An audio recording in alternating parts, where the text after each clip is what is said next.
District reporter Nankana Sahib Rashid Abdal के मुताबिक Tehreek Insaf PP 131 के टिकट होल्डर चौधरी तारिक सईद घुम्मन ने कहा कि मुल्क पर काबुस टोले ने इंतखाबात रुकवाने के लिए हर हरबा इस्तेमाल किया, लेकिन अब पंजाब असम्बली तहलील हो चुकी है और सूबे में 90 रोज़ में इंतखाबात करवाने के आईनी पाबंद है। अभी भी मौका है कि जिद और अना छोड़कर आम इंतखाबात का ऐलान किया जाए ताकि मुल्क में जारी अदम इस्तेहकाम का खात्मा हो।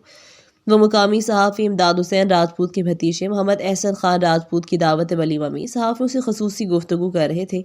इस मौका पर पीटीआई गाना के साबिक जिले सदर चौधरी मोतसफ अली सिंधु और deputy general secretary Chaudhry Shahbaz बाजरा भी मौजूद थे। चौधरी तारिक सईद घुम्मन ने मजीद कहा, इमरान खान ने 26 नवंबर के लॉन्ग मार्च में जो वादा किया था वो पूरा कर दिखाया। पाकिस्तान की मौजूदा माशी और सियासी सूरत हाल फौरी और फ्री इलेक्शन की मुतकाजी है।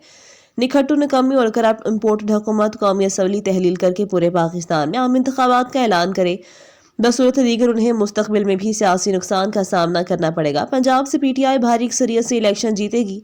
चौधरी मोतसफ अली सिंधु ने कहा कि पाकिस्तानी अवाम पंजाब की सूबाई असम्बली के इलेक्शन में पीटीआई को वोट की इज्जत से नवाजेंगे।